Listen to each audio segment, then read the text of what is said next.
All right, we're here today. We're actually two level 3 CrossFit coaches having a little chat about the art of effective and engaging and empathetic instruction, specifically obviously within CrossFit.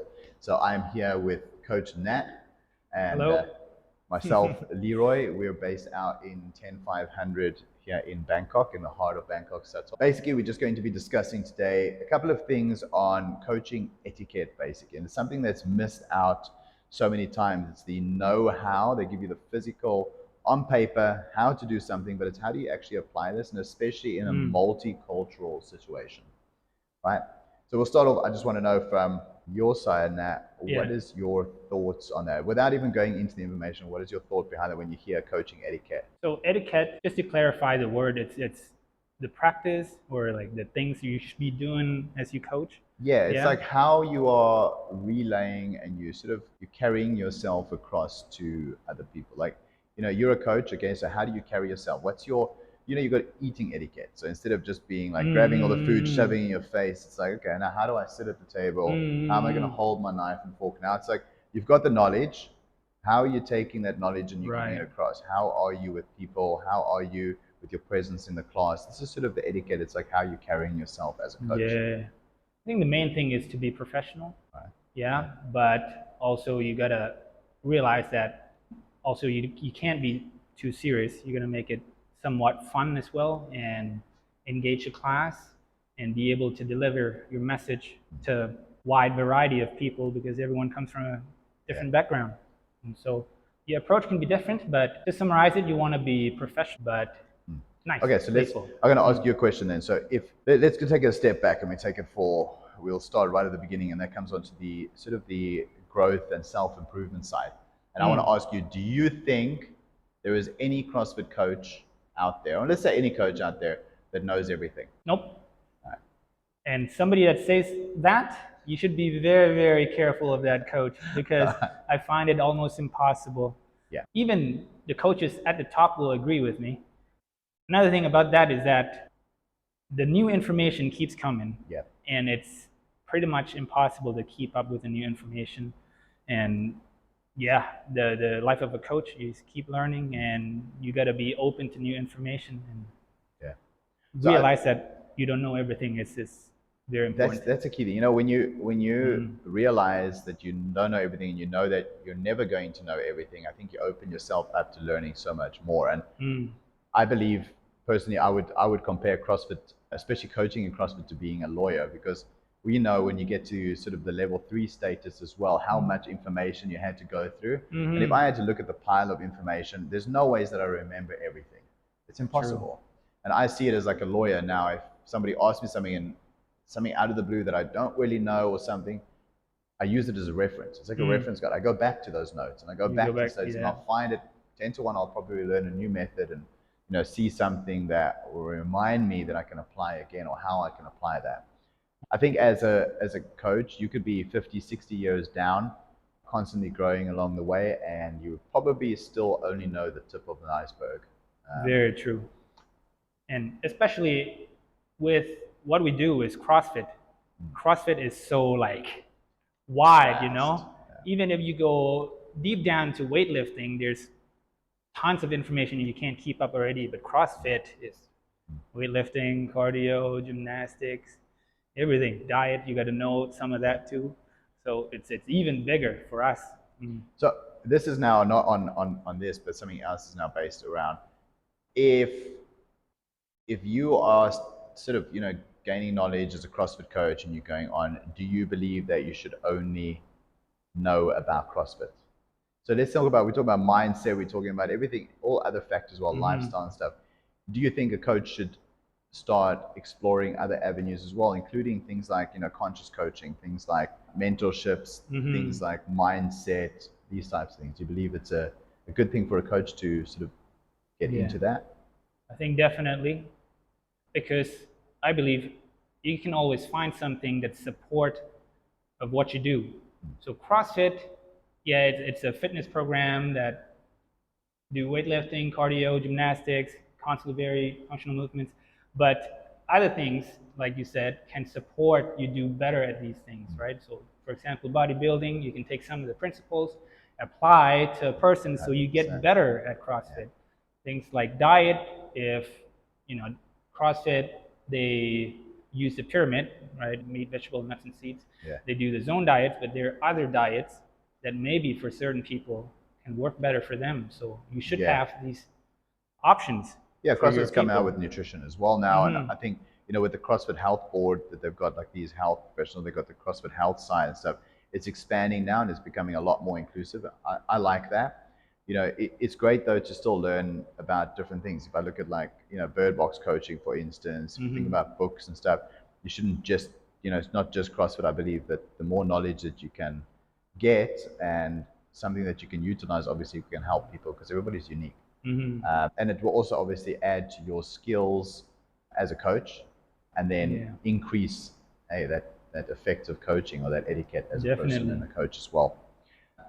All right, so I want to go over to the next step here. Basically, a CrossFit coach is not actually just a coach. We're basically guides, mentors. I believe there's a term for it. We, at some stages, got to be the barman to some clients as well. I mean, clients sometimes come in and we're supplying that hour of the day where they're sort of forgetting about their things, their training as well. But at the same time, they're talking to us. You sort of build a relationship with these people. And that's the whole thing about the community. You become that barman. And it's when do you know? Can you clarify barman? Because barman. I think a lot of people, especially Thai culture, will be confused with that. It's not the drinking kind. So if you think about, if you look at the traditional American movies and that, you've got that guy sitting behind the bar and he's telling his life problems or his day or whatever to the guy behind the bar.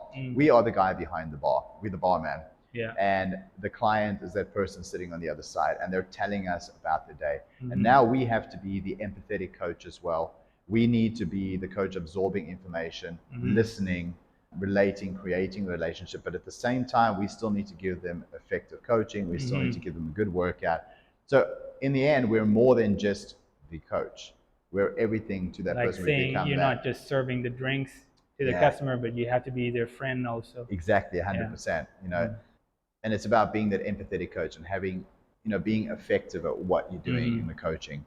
And, I believe that this is a good way to look at it, that you're not just there to give them a hard session, but you want to sort of create a relationship with these people. But then it comes over to where's the boundaries. And this is something that, I spoke about in this article as well, is about, especially on a cultural level, you need to understand the different cultures and stuff, and they will react differently. And I find that a lot happens with newer coaches, where they'll come in and they don't know where the boundaries are. We've seen this firsthand. You've seen it firsthand as well. And I want to go into that a little bit as well. It's sort of knowing your body language, your tone of voice, the cues and stuff, because these things have a very, very big effect on people. And most of the time, you don't even realize how much of an effect you're having. All right.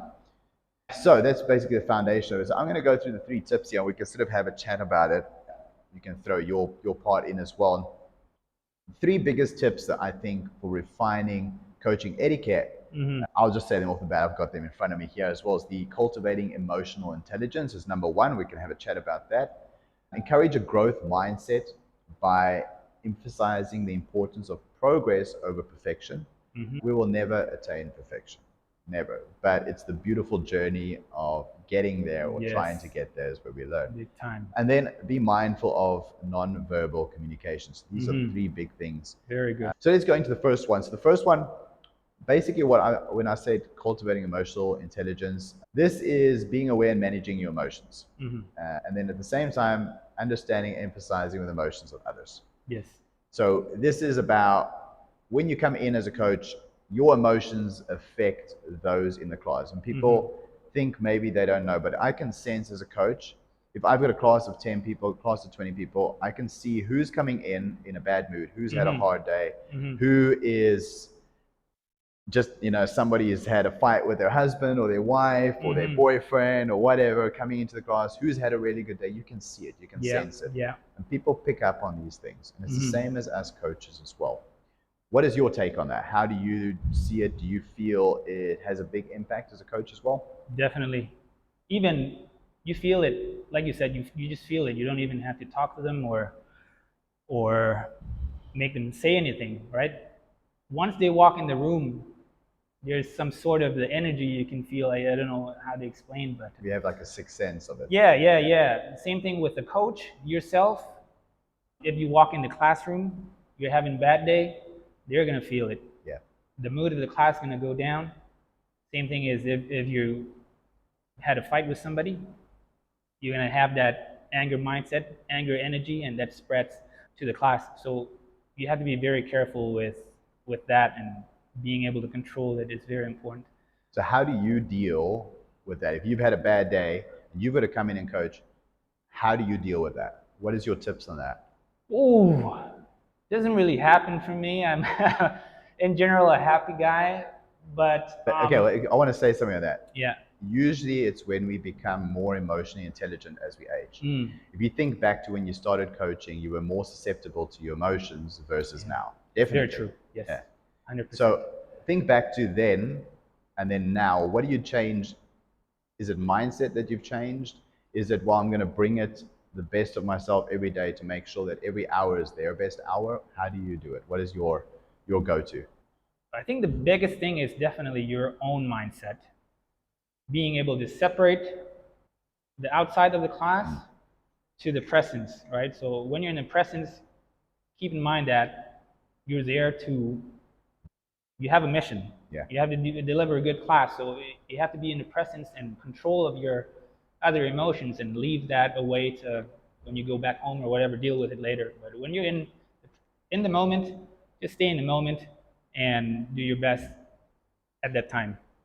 So you've got it in I mean, 10-5, and we've got the 10 rules and stuff in the class. Yeah. One of them is sort of leaving your ego at the door. Mm-hmm. Should that go for coaches as well? 100%. Yeah, coaches can be wrong, definitely, and coaches need to listen to, most of the time we deal with the members. So you have to deal with the members. If they have some feedbacks, keep in mind that maybe you're wrong. Yeah. You know? Just be open to listen more than what we actually speak. Yeah. I like that one. It's a very good one. So I do believe you need to bring in your A game irrespective of what's happened outside.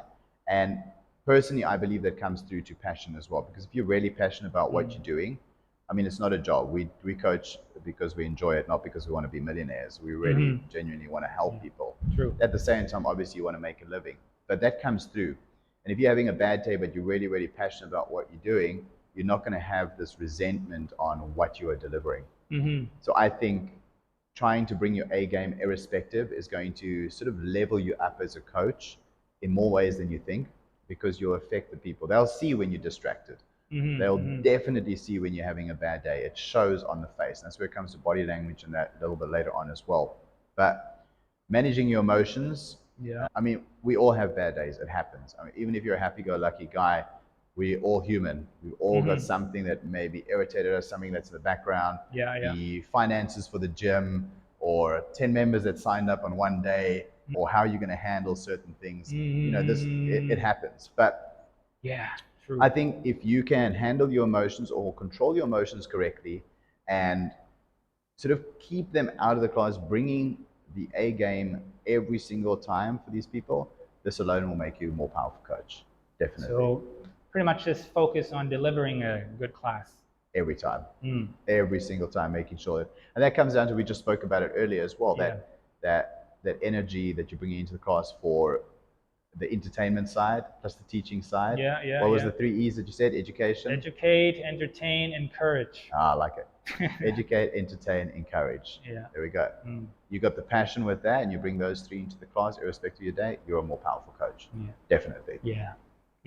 So I'll add on to that, because this is one of the things I don't really think about. I think it just comes out naturally, but you brought up something that got me thinking. So when you have a bad day, what you can do is you focus on other things, right? So in class, you said you focus on delivering a good class. So I think in deep in my brain, I just focus on each person instead. I don't focus on whatever. I just focus on, I'm dealing with you. External focus. So you're like trying to forget about what's going on inside your head, and then trying to make sure that it's same as like trying to make somebody else's day really good. You start feeling good by doing that. It's whatever you focus on, right? And I think that ability to shift your focus is very important. And you see this a lot in people nowadays where they stress a lot, A lot. is their inability to shift their focus. So they come back to work, or they come back from work and they keep thinking about work. They don't think about other things. They focus on that one thing only. They're unable to change your focus into something else. That's why they're stressed all the time. Yeah, so I mean, we want to make sure that they forget about those stresses as well and give them the best time of their day. Yeah. Okay, I like this. So I think we've delved enough into that one. So key point there is just to manage your emotions. That's it. Yeah, and I think you talked about emotions of others. So that's more of understanding other people. Like you touched a little bit about that. Maybe they're having a bad day. You got to keep that in mind. You can't be pushing everybody. You can't be too nice to everybody. You got to Find the middle find ground. the balance and then see where they're at on the day. Not even the same person can be treated the same way every day, but that changes every day also. And at the same time, still having a backbone as well. So you're not walked over as a coach Yes, as well. yes, definitely. And that comes down to obviously respecting yourself and making sure that they respect you as a coach. That's an essential part of it. Another thing that I'm noticing quite recently, and I think it sort of falls into this, is the younger coaches. I'm noticing more and more younger coaches specifically that are highly triggered or quickly triggered. Yes. And it's more on social media and just how their attitudes are and stuff on social media a lot. Yes. And it's sad to see this within the CrossFit environment. I'm seeing some CrossFit coaches, I'm saying the younger ones because I haven't seen the older ones yet, be affected by that. And I think it's sort of society that's leading to this as well. But as a CrossFit coach, I don't think we should follow the norms and we should try not to be so triggered. Yeah. Because if you've got a growth mindset and you are passionate about what you're doing, and I mean, we need to take challenges, we need to take critique, and we need to mold it and grow from that. And I find if you're finding yourself very triggered as a coach, it's coming through into your coaching as well. And that is sort of stopping your growth mindset. Yeah. That's my personal belief on that. True. And it's not even just the coaching things that now you mention it. It's all professions, all human beings are now being so easily triggered, and it's like, But shouldn't managing be like that. Yeah. No. Shouldn't be. So I think my tip would be on that is to have coaches just take a step back, breathe. If something's irritating in that, why is it irritating? Is it something that's internal that you're dealing with? Maybe you're dealing with imposter syndrome. Maybe you're still new in it. Maybe you believe something so strongly that something else is now triggering you. Sort of take away from it. Maybe you can grow from it. Go read up about it. Look at other avenues or other ways around this. Yeah. And be accepting that maybe your way is not the only way. Yeah. Maybe you can give us some examples of what kind of things younger coaches are getting triggered with. Is it like, so I think the easy one is when maybe sometimes members come late or members don't really listen to you and they're like, Yeah. Is that? I think what I'm seeing is I'm talking more on especially on an education side as well. Newer coaches I see them more because they've studied something, it's now fresh, and they think, okay, that's the only way. And if somebody else has got another way, so if another coach will say, hey, but I see you doing this, have you tried this? Like, no, that's my way of doing it. That's and I find that already I'm put off already by a coach. Like that sort of closes them off to a growth mindset. And yeah, I mean, to be all honest, I was like that as well in some senses, but I learned from that, luckily. But some people might not learn from that. Yeah. I find they need to sort of be more open about it, take a breath in, breathe, relax. And, even bad critique is still good critique. Yeah. You need it to grow, but it's about having that growth mindset. Yeah. Growth mindset. And that's what we're going into actually now is the growth mindset. So growth mindset to me as well, it's with us as well as coaches, but we're talking about the members now, and it's bringing your A game for the members. It is about encouraging clients basically to embrace challenges and to view setbacks as opportunities for growth. Okay. We need to help our clients understand that there's a difference between discomfort and pain. And yes, CrossFit gets criticized a lot for like, oh, it's so dangerous. And it's not. that dangerous. The coaching behind it, it comes from the effective coaching. You got an effective coach, an effective setup, and you're doing proper progressions and proper scaling, and you're applying this, the risk of injury is still low. And if you look at anything, the benefit of CrossFit is still way higher than the negatives of it. Yeah, yeah. Or the risks. Let's say the risks. Okay. So you got to look at the scale, and if you have the benefits up here, the risks are down here. It's always still worth doing. Yeah. As coaches, we need to basically have that mindset of helping them to understand the difference between a pain and a discomfort. Yep. And that discomfort is where growth is going to happen, and how to push that. And the reason I said this is because I've seen many, many people. I've been in Thailand now 5 years. And I see people in some of the facilities for 4 years, and there's no change. Yes, there's external lifestyle factors and things like that as well, but I don't feel that they're being challenged enough in the class. And I think they're scared of getting that discomfort, that black hole, that deep fart to get out of. Big time. How would you address that in a class? Ooh, in a class, if I want to push somebody a little bit more, I usually just use the word try a lot. That looks pretty good. You want to try add a little bit more? Yeah. Or if it's about the form, hey, you're pretty strong. Maybe you want to try dropping the bar a little bit faster next time. So I think encourage them to try and make them kind of owe it. Yeah. So they actually want to do it themselves rather than push them. Hey, you're going to do this one, do more. Yeah, I think for me, I like make them try. I use the word try a lot. Yeah, instead of I can't, I will try. Or yes. I can try. Yes, that comes from them too. Yeah, so if I suggest them trying it, maybe in their mind they go, okay, I will try it. If they don't like it, they say try it that way. If you don't like it, you go back to what you were doing. Okay? Yeah, I really, really like it because you can try. And most of the time, as soon as they try it and they see they can do it, it's like this. For me, it's rewarding. If I see somebody try something and they get it right, man, I'm like, I think I'm more happy than them sometimes as well. I want to celebrate with them, give them high fives. Yeah. That's why we do what we do as well. So you want to see that growth, that change. And again, it comes down to that old saying that nothing great ever comes from a comfort zone. Definitely. With CrossFit as well, I mean, you don't want to try and kill yourself every single day. There is ways that you can manage, and especially as we get older as well, depending on your lifestyle, not everybody is paid athletes. We've still got, they've got their 9 to 5 jobs. They've still got their families at home. They've still got to find time to eat. They've still got to find time to get their movement, their sunshine, all these types of things. So how often they push themselves in the class. But as coaches, we need to know our community and know when to sort of push these people and not just sit back and be like, okay, this is it. I believe that every single person that comes into the class, whether they're new or they're old, should have an opportunity to be pushed a little bit by us as coaches. Yeah. And that comes down to that, okay, let's try. You say you can't, the box is just a tad bit high. Let's try today. You're going to try and jump this. Can you jump next to the box? All right, good. You can get onto that box. Now it starts with us. We believe in them. Now maybe they're going to start believing in themselves a little bit more as well. Yes. Another key thing is that it's scary for them. You make the change very small, very subtle. Incremental changes. Yes. 5 pounds more. That's it. Box jumps, you can't go higher. Put the 10-pound plate is this much higher.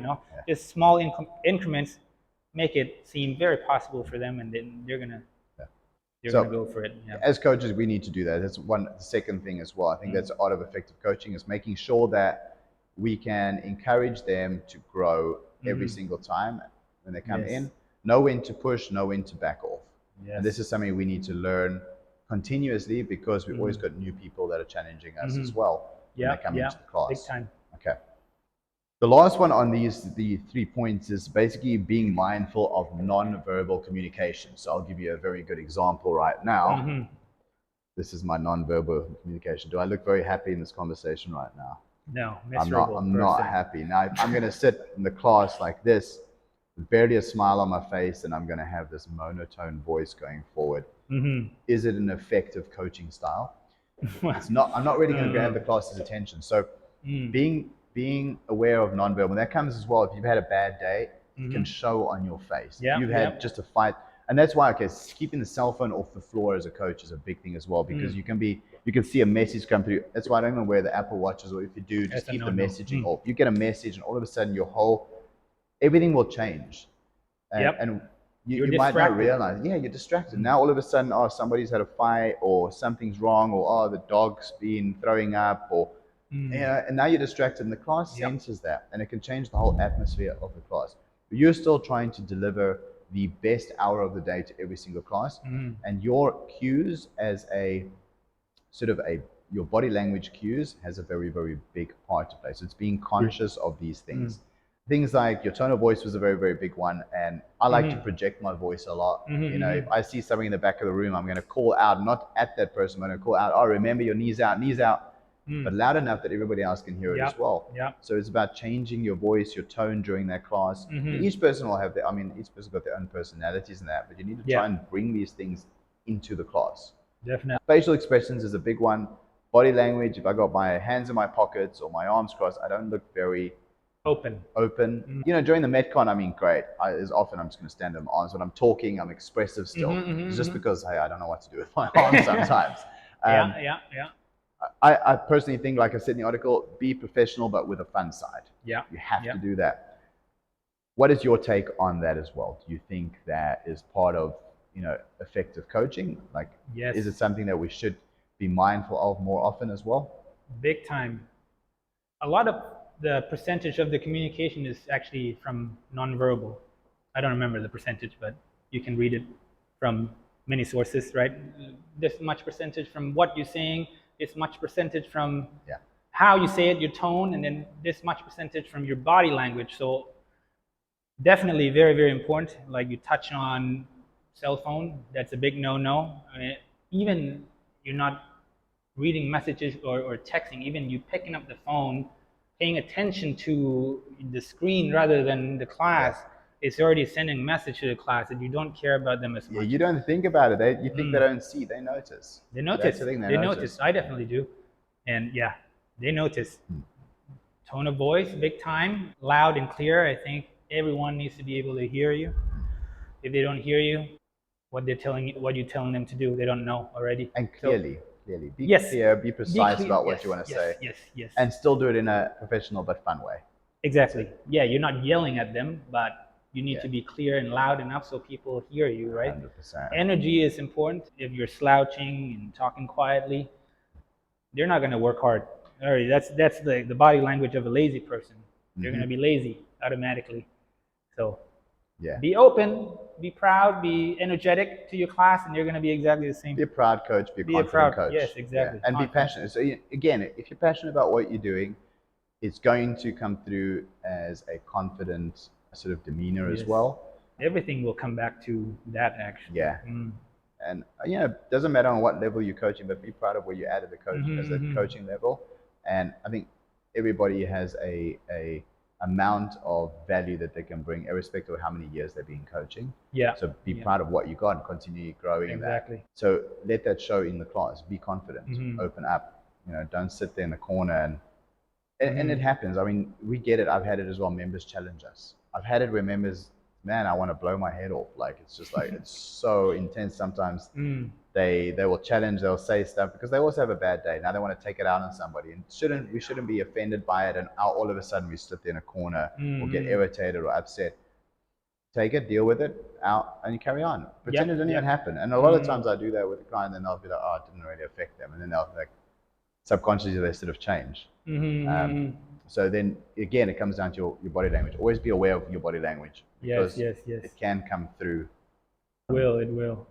I mean, this might be a bit of a sensitive topic. Do you think it'll be harder or easier for different sexes, so female, male? Do you think that maybe males might find it easier to not be as offended versus females? I know it might be a sensitive topic, but I mean, it's there. There is clear differences between the sexes. I think the one interaction that comes to mind, not one interaction, but like the type of interactions that come to mind is a male being corrected by a female. Yeah. I think the male have more ego in general. Might be offended more, and they shouldn't be. They get easily more offended because they're supposed to be leading. Yeah. According to. Yeah. But again, it comes down to a growth mindset. Exactly. Now, if you as a coach have a growth mindset, you would take that and just, all right, great. And I think out of a respect part for yourself and putting part of the community in that, still keeping your composure Yes. is a very, very big sort of a power adding tool as a coach, and not being offended by that. Yeah. Yeah. With it the other way around, do you think females would be, if you have to tell them something, or if a client says something to them, do you think they might be offended easier in certain situations versus males? I think that depends on the person. Correct. Yeah. Yeah, I don't think there's a clear difference. It's more up to the person and how they are in general. Some people just have more ego in them, and you Yeah. just have to deal with that. Yeah. Yeah. Comes down to that being triggered, irrespective of what sex you are, Yes. how Yes. long you've been coaching, or anything. It's like triggered, making sure that you still have your backbone, but you're still delivering something professionally. You're still doing it in an entertaining manner. Yeah. Yeah. Yeah. Being mindful, irrespective of how long you've been doing it or what sex you are. All right, Mm-hmm. great. I like that. Yeah. On that side as well, one very, very big thing, and I've seen this over the years, you've probably seen it as well. Members will rarely remember the good days, Yeah. but they sure as hell will remember a bad day in the gym. If you've been motivating them for a year and helping them and growing them, they won't really remember that.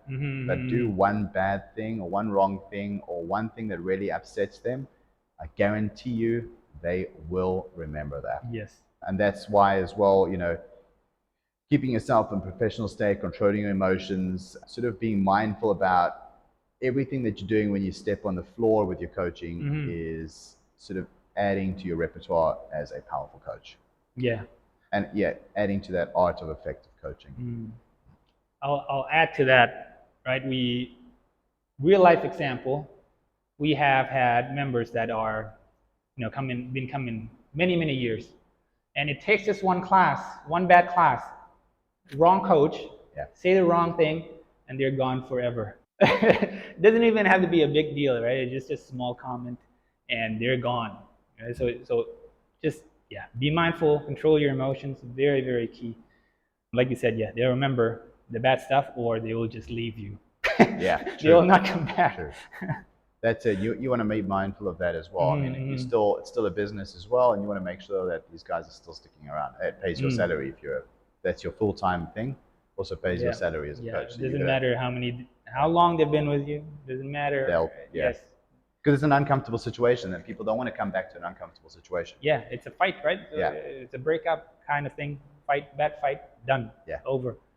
All right, so let's get into the next part. There's two things I want to cover as well. And I find this when I moved to Thailand, I had to, the specific reason was I wanted to coach more on a multicultural level. Yeah. And with that comes your cues, how you're addressing people, the cultural differences in that as well. And there's two big things that stand out there. And it's about personalizing your approach and also respecting personal boundaries. And now I'm going to give you the side on, let's go on to personalizing your approach. And just because you know that this technique works doesn't make it the only way. You need to personalize it to every single person that comes in there and that's why I believe a gym as well or a box should not only have one coach. They should have more, because maybe group A might react better to coach A's way of coaching, but group B might react better to coach B's way of coaching. And to have that mix between the two, they might grasp it from one coach differently to the other way, the way the person's saying it, or it might just in that moment that they said it differently, they explained it differently, they showed it differently. But if you want to make yourself a better coach as well, I believe that you need to learn different aspects of giving across, or teaching, and this comes down to the cues that you're using. To have a very, very, very big toolbox, and not believing that is the only way. There's many ways to unscrew a lid or put in a light bulb. Well, you've got to screw it in, but hey, I've got to get in there. And there's many ways to do things.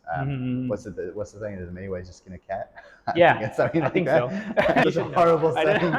But I think in a multicultural setting, especially when you're in a country like Bangkok, where you've got people coming from all over the world, you need to be aware of these cultures. I think, if you're new in the coaching game in a multicultural industry, be the biggest thing you can do is to learn more, to want to learn more, Yeah. and how to talk to these people. I mean, the simplest thing was sarcasm for me.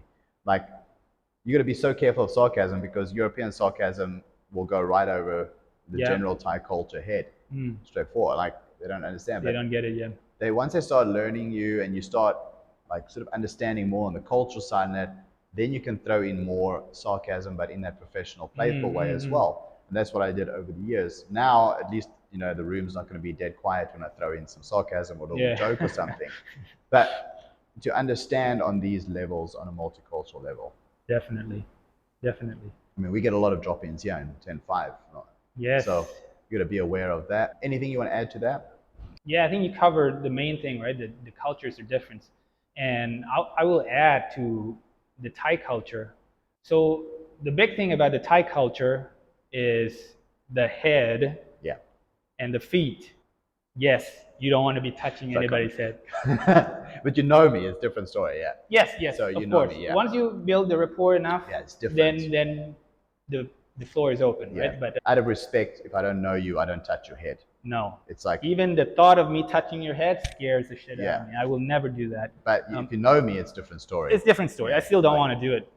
But yeah, the head you have to be very careful, especially if they're older than you. Yeah. So some of the cues with the CrossFit.com, it's not very applicable to us. Sometimes you can use it, but sometimes, you know, when you don't know the members very well, you don't want to be Yeah. touching there at all. So I use the neck. So I will touch on the neck. Yes, instead neck is fine. Yeah. Neck Or is if fine. you know, because a lot of the time, sometimes the verbal cue doesn't work. Then I'll show them. So if that doesn't work, then I'll use touching the neck. But irrespective, I try and refrain from the head altogether. Yeah, So I agree yeah. on, 100%. That's actually a very good one to add as well. Yeah. People don't realize that. And then you said something in the feet as well. The feet, yeah. So the opposite of the head is like the higher holy stuff. Yeah. You have to respect that. And the feet is like the dirty Yeah. stuff. You step on the ground and dirt. So you don't want to be using your feet to do anything. You have to watch out for that. So like kicking Pointing. the members like that, yeah. Pointing or Stepping moving, over. even yes, moving stuff. You try not to do that. Stepping over. I see the younger Thai generation is sort of more relaxed on that though, but the older is not really. Yeah, moving stuff is actually a little bit more relaxed, not so serious, but you don't want to be pointing definitely. Yeah. You don't want to be using your legs to kick, you know, your clients when they're bear crawling or you're doing the sit up. Hey, come to here. You don't want to do that. So yeah, two things, especially for the Thai culture. Stepping over is also one thing, right? Yeah, you don't want to do that. Yeah. So I mean, if they're on the ground as well, you want to walk around, not step over, irrespective of who they are. Yes. I think it doesn't matter what culture they are. Yeah, I think that's pretty multicultural. Okay. It's getting and yeah, well, touching Asian culture in general. So Thai culture. that's the next one. Okay, that's good. All right, so that's the next one. That's very, very important as well. Is basically respecting personal boundaries. So that is, I've seen this firsthand as well, because you can talk about this as well. But in Thai culture, you don't want to lose face, and you can explain what lose face means. But I basically need to be aware of what I'm doing, what tactile. I've seen some ghastly tactile cues being used, and the clients won't say anything. So you can explain what it means to not lose face, though. So, like, if you get kind of embarrassed in the public, you will not say anything at the moment, but you will feel it. Yes. And sometimes you won't even say it to the person. You're going to go back home and feel sad about yourself and not bring it up at all because you don't want to. Or say it to your friends or something. Yeah, in general, Asian culture, Thai culture, we're more conservative. We don't want to start an argument or a fight, right? So with the Western culture, whatever it is in front of you, you're going to say it. Yeah. And we're the most opposite. of the time. Most of the time. Depends where, But yeah, Asian culture, we don't make it a big deal, but we're going to feel sad about it. We're going to be angry about it and maybe talk about it to our close friends or whatever. So yeah, things like if you get called out in a class, a coach yells at you, makes you feel uncomfortable, you're not going to do anything, you're going to go back home and be sad about it, talk to your friends, maybe leave the gym. Or you get touched the wrong way, right? You're not going to say anything, you're not going to move out of the way, you let it happen because you don't want make it a big deal, and then you Yeah. feel it afterwards. Yeah. So this is one of the things where I've said, I've walked into counters boxes here all around Thailand basically, and not only here in other countries as well, where I've seen tactile cues being used that offends me even. Small things, be aware of, how you're touching a person. Are you using open hand? Are you using the back of the hand? Where are you touching? Are you touching the outside of the knee? How are you touching it? If you want to help somebody, okay, push into my hand, make sure you're not putting your whole hand onto the thigh. Like, I've seen this, unfortunately. I've seen coaches stand right in front of female coaches, or even male coaches for that fact. You don't do that. It's not something you do. If I come and stand in front of you, we know each other, we're talking and stuff, but I can watch your body language. If you're uncomfortable, you might move slightly, you might cross your arms, your foot might move out. And this comes down to conscious coaching as well. It's like, we need to be aware of somebody else's body language and not be assertive. And the touching thing is a very big thing. Man, Very big, very big. I'm not going to put my flat hand on your lower back. I'm going to use my finger if I want to push you down. I'm going to use my finger to open up, if I need to try and show. You use your different tactics, but you need to be aware, just because a client does not react in a moment, it does not mean that they are not offended or affected by the method of delivery that you're doing. And I find this is something that really gets to me. It's like, oh man, I see it, and I'm like, we need to be aware of that. And again, this is something that's going to be part of your coaching etiquette. It's a part of effective coaching and the respect that you are going to receive as a coach as well. It's delivering the information, but doing it in a way that is not going to offend somebody. On a culture, it's the same thing about pointing. Simple pointing thing about point like this to you. Yeah, that's offensive. Point to your face is offensive. Yeah, it's offensive, but I'm going to show it with my hand instead. It's something small that you learn. It takes a while, but take the time to learn these things. Ask the questions. Get a Thai buddy and just I do this. Is it a bad thing or a good thing? Can I change it? How do I change that? I'm not going to call you like this. I'm going to call you like this. Why do you do that? You need to understand these things and be aware of the different things. But the first thing for me is how you touch somebody, irrespective if it's a male or a female. How you are touching that client is a very, very big thing. The second thing is how you are standing with that client. In CrossFit, we never stand in front of somebody anyways. You're always standing next to them. If I want to show them something, sometimes I'll joke around if they're doing a snatch and I'll stand sideways in front of them. I'm like, okay, do your snatch. You touch me, you're going to do burpees. I'm not really going to make them do burpees. But be aware of what you're doing. I know that person. It's a bit different now. But I'm not going to go and touch them and be like right in front of them and be in their face and that. So having a functional tactile cue versus an open-handed on the butt cue is very, very different. We need to be aware of these things. Big time. Yeah. Yeah, especially I think the new coaches, right, with the tactile cues, they don't know how to do them properly. So the easiest thing, the most by instinct, you're going to use your hands to move things, right? So it's very natural to do it, but as you gain more experience and know what to do, you never have to do that. Yeah. You understand which side of your hands, how to use it. And even like, with the push-ups, you don't move the hand, you just go, hey, your hand here. On the floor. Yes. Very easy. Yeah. And you don't have to move anything. Just use other things. When touching, instead of here, back of your hand is much better. Even better, you ask them to move into your hand. Right? Yeah, I love that one. That's a very, very good push into my hand. Yeah, so like, and it's the back of my hand. Yeah, squatting, right? Knees out. Yeah. Then you go put the back of your hand so they touch your knees. Sometimes I usually have something in my pockets, like a remote for the clock or the stereo. Got the PVC pipe. I just go put the remote instead of my hand. Yeah. So very handy because I'm a male, and when touching a female, and it needs to be used, so I have other resources to do that without being too, I don't think it should just be for females. I think it should go both ways. Yeah, true. For male, very true. It does. I think it's respect the client. You can be playful and things as well. And I mean, you can walk past a male or female, like, whether I do that to a male or a female, I just joke. That needs to be the same. What you would do for the one, I think you should be able to do for the other. Yes, when it comes to the playful side, it will change slightly between the male and female. Yes. 100%. 100%. But when it comes to delivering a cue, it needs to be the same across the board. Yes, yes, How agree. I'm going to touch the female is the exact same way I'm going to touch the male. 100%. It should be. Yep, yep. All right. Then, last thing I want to go through is basically delivering an effective class. So there is different ways of, each coach has a different way of delivering a class, and I'm going to give the way that I find out of experience what is the most effective way that I feel works well Yeah. and that I keep the class most engaged. And I mean, you can talk about your way as well if you found different ways. But personally, when I do a class, I want that class to be engaged without me saying too many things and to remember. Now, if I go into the class, my first thing is if I go into the class and number one, I'm just start off the lid and I start talking and everything Yeah. as well. Sort of, I might have lost them already. There's no engagement. I need to greet and stuff. So there's a way, and I'm going to go through that. But if I just start going through the board, boom, and I go through the whole whiteboard, everything. All right, guys, go pick up your barbells, man. Shit, I don't know what I'm What doing. do I have to do? What do I have to do now? Okay, cool. Yeah. So I believe that there is effective steps to go through for every class.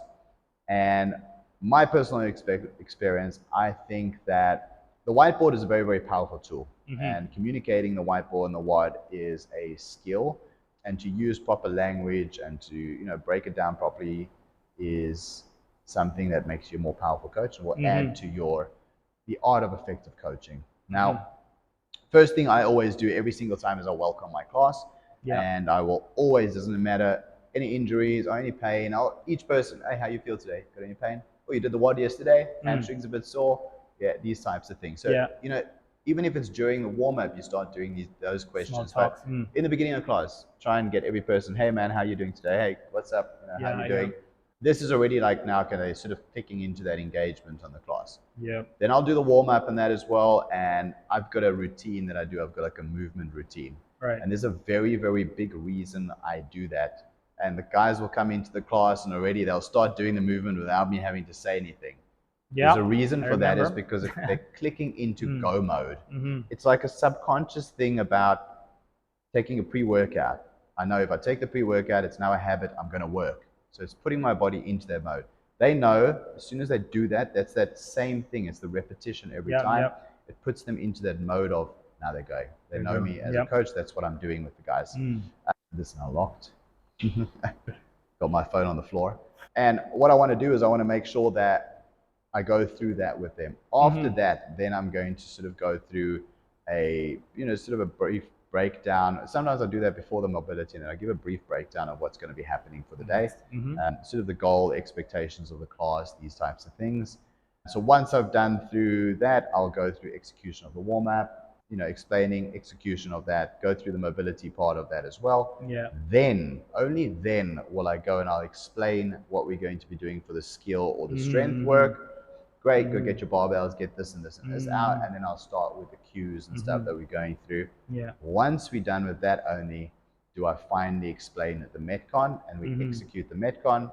After that, I end with accessory work, cool downs or high fives. If there's no accessory work, just a nice high five and then get their scores on the board. Yeah. And I find that's the best way so that they remember everything. Because if I explain the Metcon and they're still busy with the warm-up, there is no ways that they're going to remember it. Maybe somebody will, but there's no ways they're going to remember everything. And what's going to happen? Hey, coach, what am I doing today? How many coach, reps? What's that? How many reps am I doing? Yeah.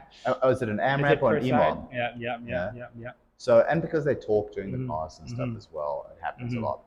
That is my personal way of sort of finding the most effective flow of the class. I mean, you can add your own little bits and stuff to it and take it away from it. Is there something that you do that's a bit different? Sometimes I just go with the whiteboard or explaining the whole thing, but I try to keep it as brief as possible. So I think the key thing is to keep every explanation pretty brief. Yeah.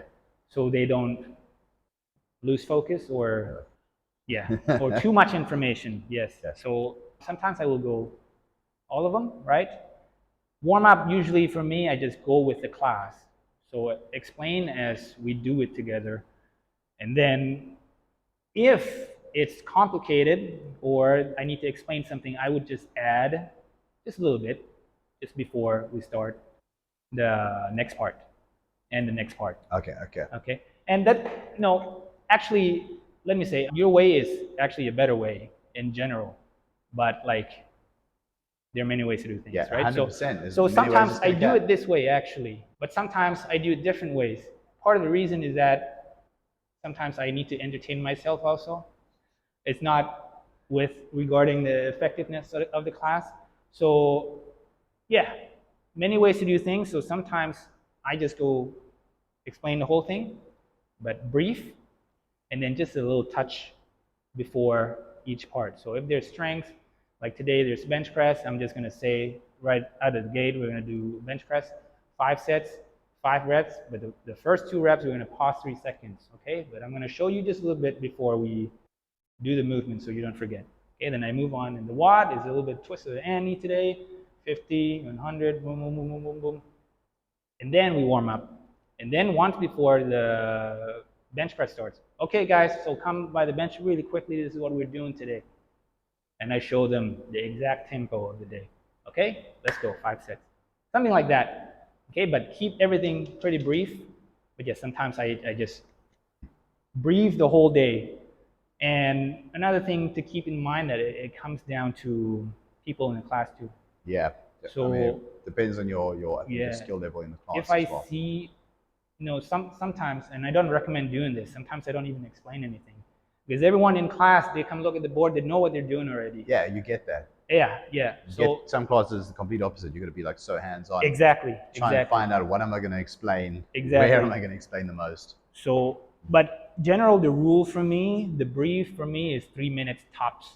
Yeah, Yes, try and keep and it. if it looks like this class is going to need more, then I'll add more after that. Okay. If this class doesn't need any more, I'm just going to go through the whole thing, and they're going to get it. Okay. Yeah. But in general, if I recommend to any new coach, your way is better. Yeah, and they can adapt from there. I think, Yes, yes. finding your own unique style as well, but at the same time, making sure that your style is going to be effective to deliver a very good class to them. Obviously, still sticking with your time, still making sure that it's entertaining, still making sure that they're understanding what's going on. But Yes. I think finding your own way, having a framework, and then still finding your own way on top of that. Yeah, yeah. Like you said, briefing is very important. You want to be able to give them what you want in the class, right? So for me, in a 3-minute brief, if I'm explaining the WOD, maybe I have to, okay, movement standard scaling, very important, and stimulus. So this weight, this 21 reps, 2 sets max. Okay, Yeah. if you need more than 3 sets, you need to scale the weight down. Yeah, 100%. Something like that. Even that you can throw it in when they're setting up for the WOD. Yeah. So yeah, sometimes I say it right away if the WOD is not so complicated. Sometimes I save it for later. Yeah, use So the times in between as well while they're still setting up and that. Yeah. For me, I switch things a lot, so it depends on who I have, and But that's depends because on you're my mood learning also. and you understand the crowd. Yes, yes, You still got to find that, but don't be scared to try things. Yeah. yes. Try things. Try. Yeah. Yes, yes, yes.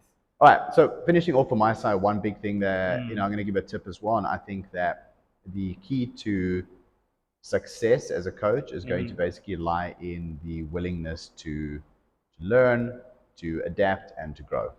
Yep. That I think is the key thing to being a successful coach and continually being a successful coach. I'm going to end with that. What is your one tip then? Oh, say yours again. Willingness The to learn. key to success for a coach, I think, is Yeah. the willingness to learn, adapt, and grow. Ooh. Okay, give me time on this one. For the coach to be effective, Yeah, to so grow. sort of, effective. Any small tip for the guys out there? I think actually you have to be good with people is one. So emotional intelligence, like you said, you have to be able to read the room, be able to read the body languages. Everyone's different. You got to understand their perspective, right? If their opinion is different than yours, you have to make sure you understand why, right? And accept it as well. And accept it. Just because and they don't do it nowadays the way you do it Mhm. doesn't mean that they're wrong. Yes. So be smart with the people. Willingness to learn. Okay, so you have to keep growing. And another thing, you have to walk the talk. Oh, I love that. Yeah, walking Yes. the talk. At least having practiced it or done it, or be willing to do the things that you're going to teach. Yes. You don't have to be able to do 50 muscle ups and do crazy handstands on the spot. But you need to be able to have tried it and understand that Yes. mindset of trying. I mean, we can't do everything. It would be great if we No. can. But just because I don't believe that a coach has to do everything, but they need to be able to walk the talk for sure. Yes. Never give somebody something that you're not willing to do yourself. Yeah, definitely. And no, I was the coach who couldn't do a handstand walk for a long time, right? Still now it's kind of shitty, but Yeah, you learn. But the important thing is that you practice it. Yeah, you It try. don't be the coach that, oh, I can't do handstand walk, I can't teach it, and not even practice it a little bit, right? You have to show them that you're can try. practicing. Yes, you're making progress also. In the WOD, are you giving it your all? Walk the talk. Hey, you tell them to push. Are you pushing yourself? Don't be afraid to be a beginner at something. Yes. Or a movement. Yes. 100%. And yeah, there are new things to learn, new movements to teach all the time. Even for me, programming, I try to put some things I don't even know how to do it, and I put it in there. Front levers, back levers, whatever. I can't do it, but I need to know how to get people to be able to do it, right? Yeah, or at least try to do it. So you know what it feels like. So you can cue them properly and these types of things. Exactly. Yeah, there's many. I like that. All right, cool. Great, Nat. Thank you so much. Thank you, Leroy. That was fun. All right.